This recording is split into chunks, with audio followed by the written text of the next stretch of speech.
Okay, guys, so today I'm going to show you how to create a Google Classroom, how to log into the Google Drive, your Gmail, and how to create a form and upload it to the Google Classroom. I'm going to try to do this as fast as possible. I don't want to take too much time from you guys. So the first thing you got to do is you got to sign in. So I'm going to sign in. And I want to sign in with my, you can see I have a bunch of Gmails. I'm going to sign in with my Gmail is carlosefront at gmail.com. Next. Oh, shoot. There it is. I'm sorry. Next. Then the password. Let me type the password. There it is. Once it's typed, next. You've already, that's what you got to do. Right now, we're already logged in. And it'll usually take you to Gmail. So I'm going to exit all this. So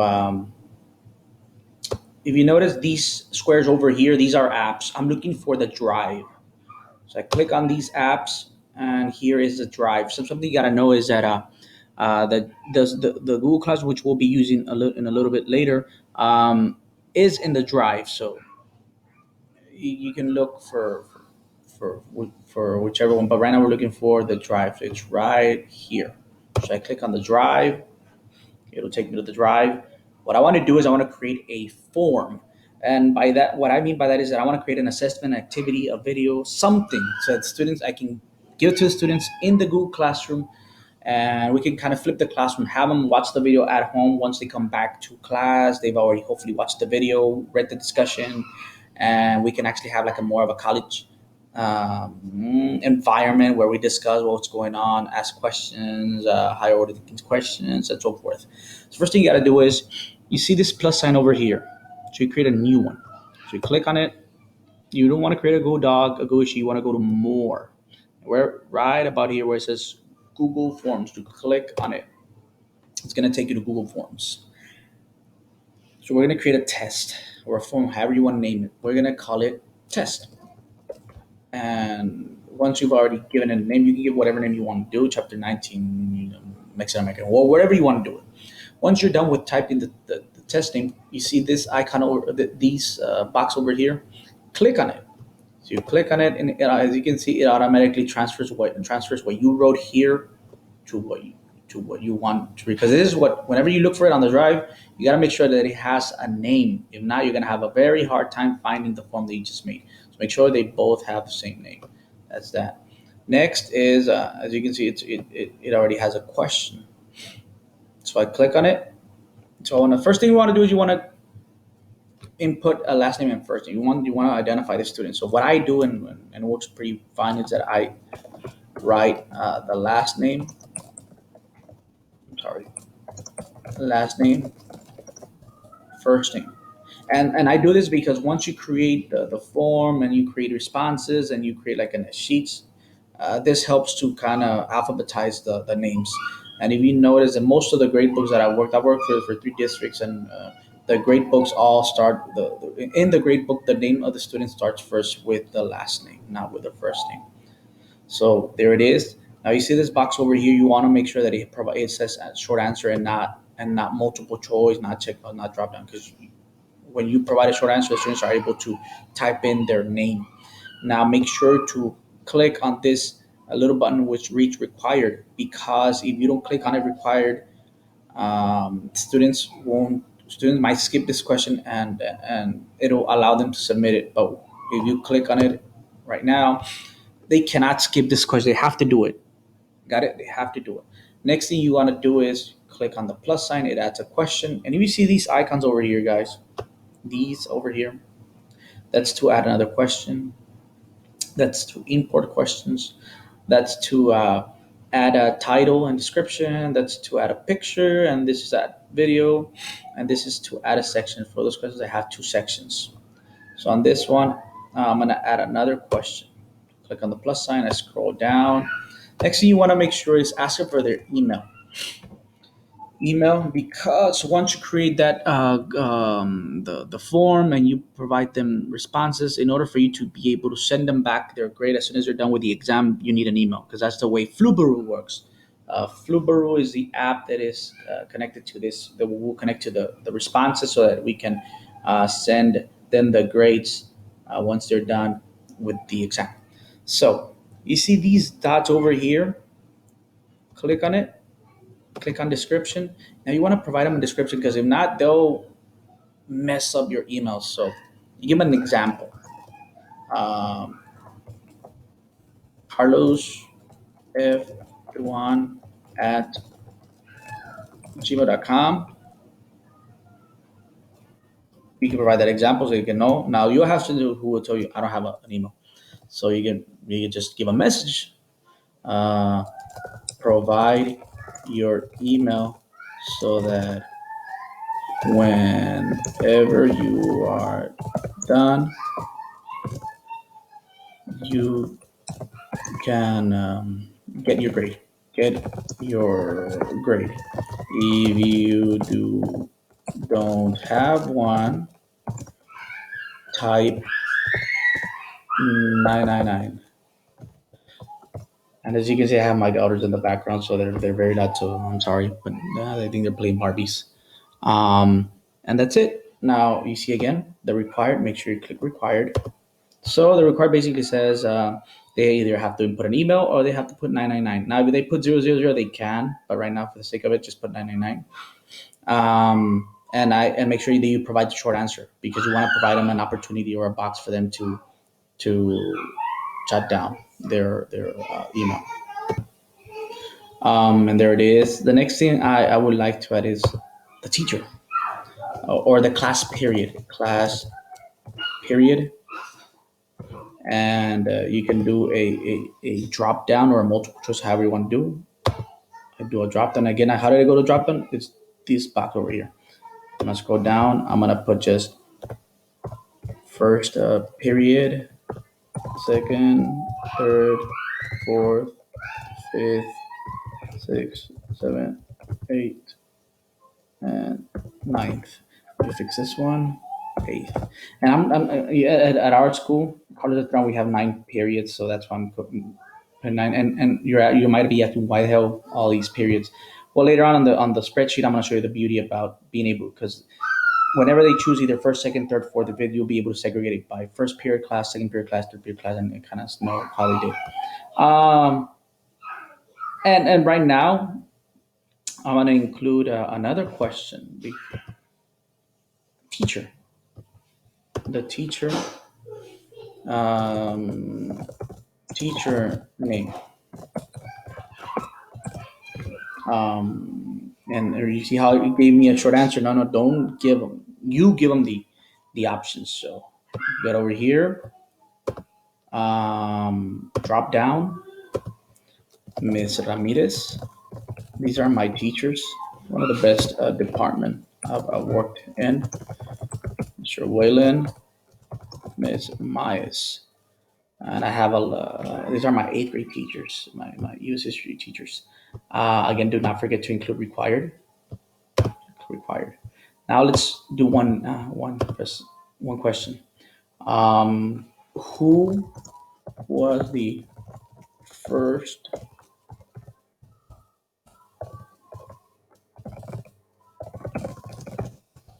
U.S. and you can also go to TEAK. TEAKs are what the students should know and be able to do. These are what we assess what the stars assess the students on. So TEAK, and I'm gonna make up one because I don't know one off the top of my head. So I'm gonna just put TEAK 8 8.1B. And again, as you can see, my kids are fighting in the back, so I apologize. So the options, either you can decide multiple choice or drop down. It's up to you. It doesn't really matter. It's up to you. So it's in Jefferson, Jefferson, um,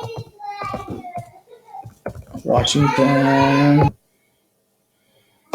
um, Adams, and Obama. There it is. Then don't forget to include the required, and there it is. Now, something neat that I wanted to kind of teach you guys is that I wanted to teach you guys how to upload pictures for the visual learners. You always want to try as educators. Our job is to address the repertoire of necessities and tailor our instruction towards the repertoire of learners that we have. So Google Forms provides opportunity for that. So let's add pictures. So to add pictures, let's open a tab. I want to add a title picture. So you just go to Google, you see the images, click on images. It's at the top right, images, and I look for social studies. And you click on the picture that you want, right click, save the picture. You save it in whatever folder you want to save it on. As you can notice, I already have that picture right about here, so I'm not gonna save it, but just save it if you want to. Just there it is. And then I want to also add another picture, Washington,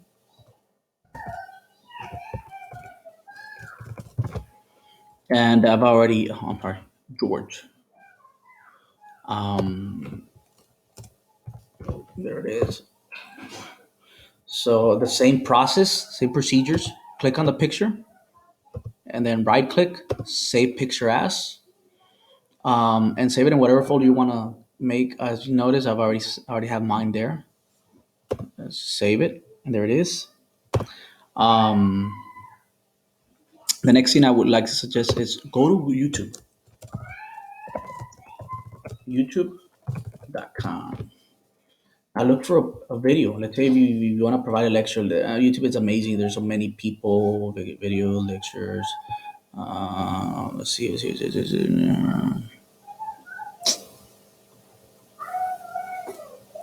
Let's search for one. But let's look for George Washington. There it is, George Washington. And I always look for a clip. Don't unless it's an AP class or pre class. You can look for a longer video. But there you have the this one is a clip. It's a 4 minute clip. It sounds good. Let's say I clicked on it and I loved it. So what I gotta do is you see this URL up here or where it reads. My little tool pointer doesn't go that way. I don't know why, but you're gonna highlight the URL. This is the URL. Right, you click on it. Right click, copy. Now let's go back to the forms. It's right, and I'm gonna click on my tab, form, and there it is. So I want to add the video, but first, before I add the video, I want to add a picture to this. So I click on this first, where it reads the title, and I'll click on these icons over here. I want to add an image. Click on it, browse, and then remember I wanted to add the social studies. Here it is. I double click on the picture, and there's my picture. Now you see these dots over here. Well, here, right here. Click on those and center align them. Now this picture, you can make it bigger. You just have to click on it. You can make it bigger or smaller. There it is. Now I also want to add a picture to George Washington. So the way it's not tricky, but here's the how to do it. You see, this is the question I want to add the picture to. So therefore, I got to click on the question before it, and then I click on add image, and the image will add it after this question. Got it? So therefore, it'll fall before this question. So again, go to the question before. I'm gonna click on it. I'm gonna click on add image, browse, and I wanted to get the George Washington, and here it is. Same process. You see the dots, these dots over here. Click on those, center align. I think the picture is too big. So I wanna make it smaller. And the reason why I ask you to center align them is because let's say you don't center align them. Let's say it'll be shifted to the left or shifted to the right. So I have kind of a, I don't like them. I want them all to be centered, so I center aligned. There it is. And I also want to add a video, not only a picture but a video. So I can add the video before this question or after. But let's add it after this question, which will be before this question. So I click on this picture, and I'm gonna add a video. I click on it, I search, and there's a video. I click on the video, and I select the video. And there's my video, same process. You see the three dots right about here? Center align it. And those are my kids, I apologize. And I make the video bigger. There it is. And that's it. That's it. Now, I want to know what are my kids going to be looking at? So first, before we get to that, you see this panel right here? You can click on it and change the colors of your theme, or you choose another image, and it will give you a header image. Let's mess with it. A header image, and those are. But you want to upload one. You browse the same process. Let's say I want this one. I want this one. And what sucks about the header image is that it cuts them. And as you can see, this one didn't work. So browse again. Let's see.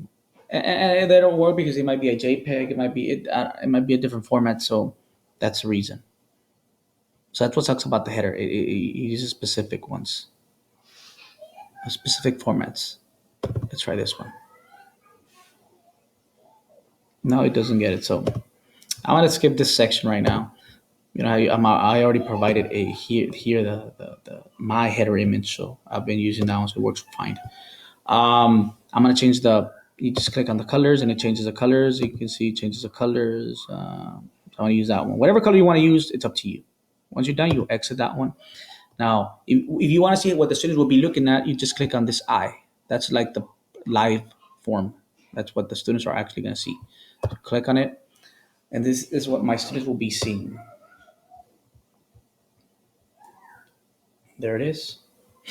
Now, um, let's say I'm doing this form, and I'm gonna answer it. So I'm gonna answer. Because you're gonna have to answer. You're gonna have to do one because that's gonna be your answer key.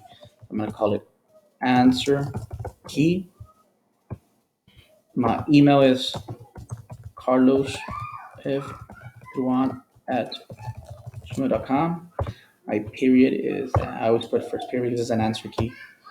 The teacher name, Ms. Ramirez, and the student's about, yeah, the student's going to start to say, oh, that's George Washington. I'm hoping the student knows. So you're providing a visual, and then you're providing a video. They click on the video, and it goes to the video. They start watching the video. Once they're done, they can answer the question, who was the first president of the U.S., Washington. Now, if whenever you're answering your answer key, you create your answer key, and you see that Washington is misspelled, what you're gonna have to do, you're gonna have to go back over here to this section and fix it, because if you submit it, the answer key will be using the Washington of the answer key. So if it's misspelled, and then you go back and correct, and the students start choosing the new Washington, which is spelled correctly, they're going to be counted. Their questions will be counted wrong because you're using the answer key that has the misspelled Washington. So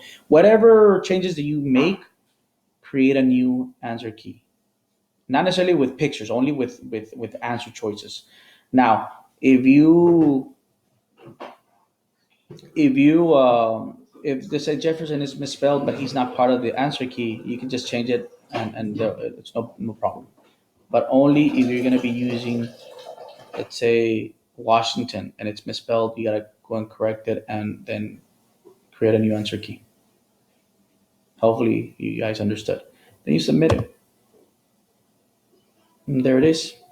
Now, I want to see what the students responded. So on this one, where it reads submit another response, it just students click on it, and then the form is ready for another student. Let's go back to our questions. These are the questions that we just made. Now, do you read? Do you know here where do you see where it reads responses?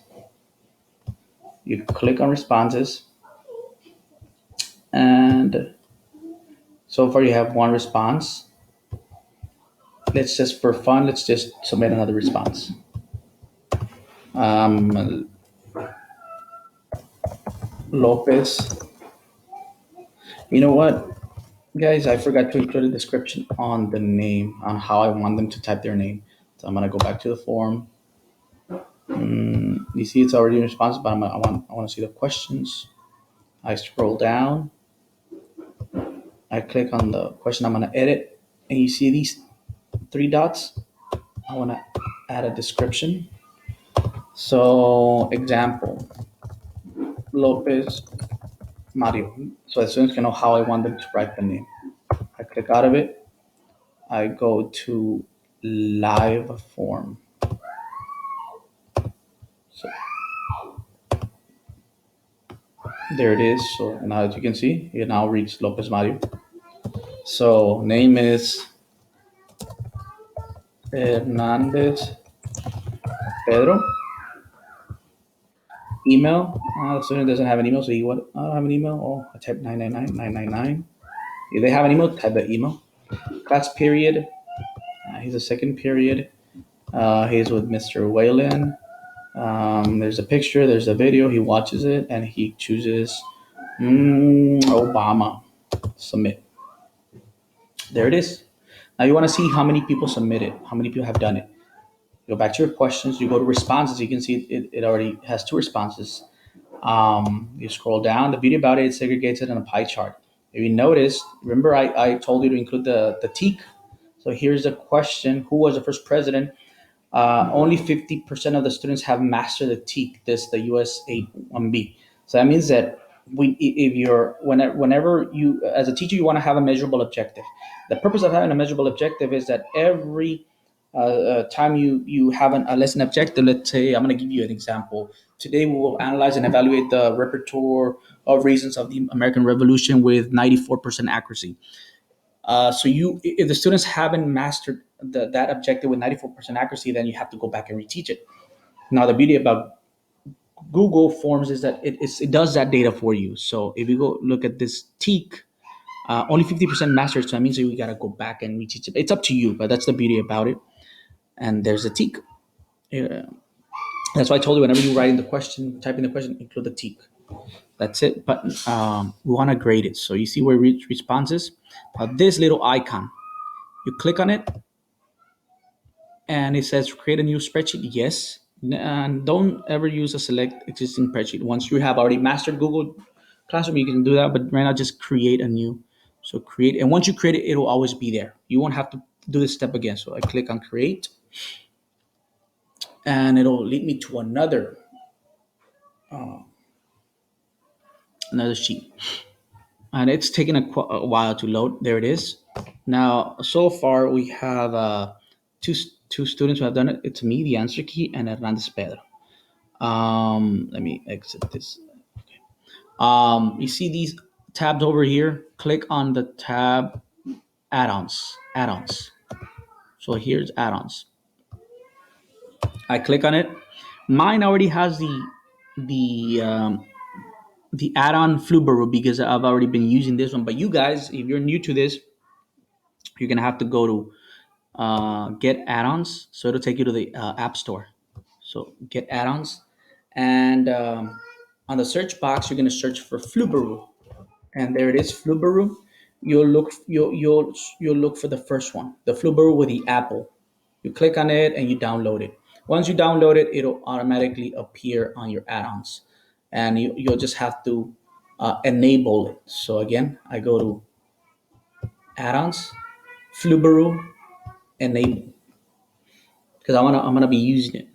So it tells me that Flubaroo has been enabled. Then I go back to add-ons, Flubaroo.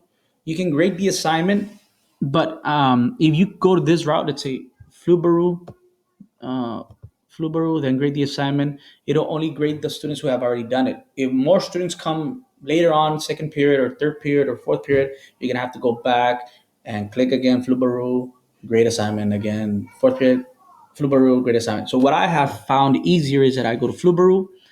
Instead of grade assignment, I go to advance, and then I go to enable auto grade. This one, enable auto grade. You see the steps? Flubaroo, advance, enable auto grade. What does that mean? Enable auto grade means that every time a new student comes and takes the exam, it'll automatically grade it for them. You don't have to do this step again. It'll keep doing it. And tomorrow another student takes it and it'll grade it and it'll grade it and it'll grade it. So that's awesome. So I enable it. So I'm already there. So before enabling, I have to first set up what questions to count right and what questions to count wrong. Obviously, we don't want to count the questions of the name or email wrong. So let's do it. Press OK. So there it is. So the last name, the email, the class period, the teacher name, that identifies the student. So it should not be counting them wrong. So it doesn't. It just identifies. Now you can be like, if they don't have an email, skip. But no, we're not gonna do it. And who was the first president? That's normal grading. If they don't know it, it's gonna count it wrong. So that's good. Continue. Then I'm gonna use the answer key as an answer key, not Pedro. The answer. Continue. Now, see all these. If you can include an answer key, but I figure because of the fact that we teach 9 periods, if you include the answer key once they're done, it's gonna shoot them back their answer key, and before you know it, come the afternoon classes, they already have the answer keys because the morning classes will give it to them. So I always I don't click on that. Now show advanced options. The advanced options, it's awesome because you can set up you can send up back a sticker. So let's set up the sticker. It'll take a couple of seconds to load. So I want this sticker. I click on include sticker, and my objective was 94. My measure budget was 94. So anybody that gets a 94 or above will get the sticker. And you click done. Now you can send them a message. If it's a if you failed the test, please make some time to come after school for tutoring, or you right whatever message you want to give them. I usually would write whenever if you failed this exam, make some time to come after school for tutoring. So they will come, we'll go over it, and it's a win-win situation because they learn with the content. You press continue, and it's telling you that submissions have yet to be graded. So would you like Flubaroo? And the submission was Pedro. Pedro recently took it, so I want Pedro to be graded. So yes,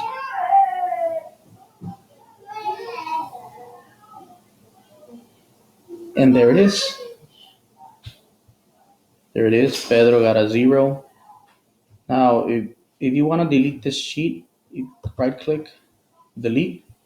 Something I'm gonna recommend you guys whenever you're over here on submissions and you want to delete Pedro and you just want never delete it from here. So if you delete, you're gonna disrupt the sheet and it's not gonna work anymore. So what you do is if you want to delete Pedro, whomever it is, and don't try to manually put people in here because it's gonna disrupt the sheet. So if you're gonna delete Pedro, you delete it from this column over here, not this column, not this column, not this column, this column. Click here, right click, delete row, and it'll delete Pedro. Got it? But if you don't have to delete them, just leave it alone. Everybody good? Now over here, you see all these columns?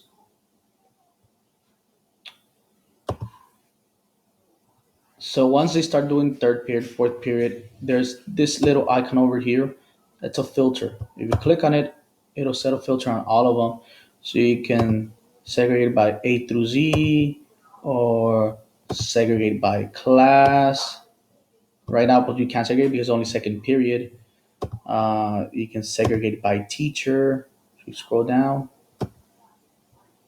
but you can't segregate anything because only one student has done it. But later on, when more students do it, you'll segregate by teacher. You just click on the teacher or unclick on the teacher.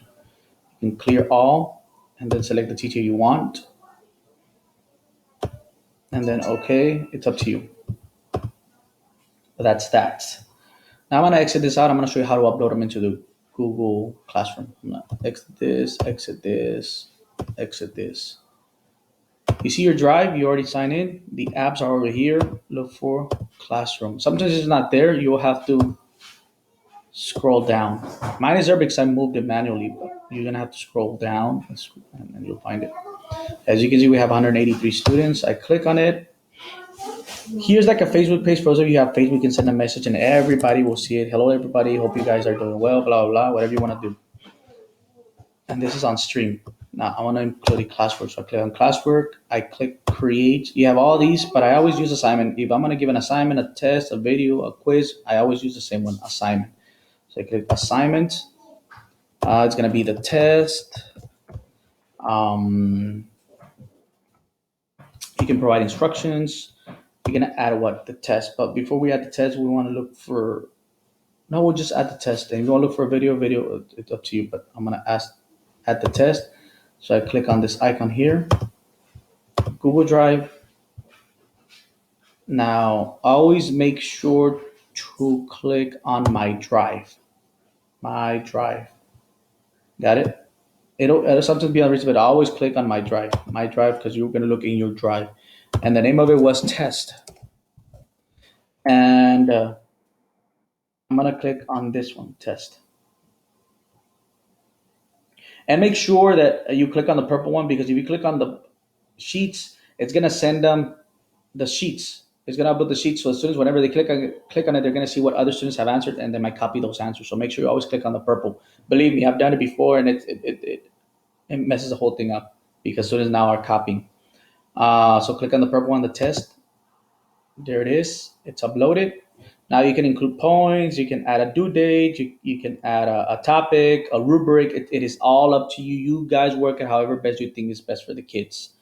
But I'm not gonna do anything. And then I click. You can schedule it, which is awesome, meaning that you know what, it'll be ready for tomorrow at 8 a.m. So you click schedule. You can click on it, and it'll be available April 15 at 8 a.m. Or you can change the time. It is up to you. That's the beauty about this. But me, I'm just gonna assign it. There it is. It's assigned, and now here it is. Students can see it. They click on it. They click on the test, and there it is. This is what we just made. And they'll take it, and you're good. And the beauty about this is that it'll always be on your drive. So that if I'll come next year, you can assign this test. So that's the beauty. It is less work for the teacher, more time to build that rapport with the students, to kind of enhance the instruction within the classroom, and it's awesome. So I hope you guys liked the video. I'm going to be uploading the video to YouTube. If you have any questions, comments, concerns, please do not hesitate to leave some comments on the box below. Other than that, stay safe and God bless you all.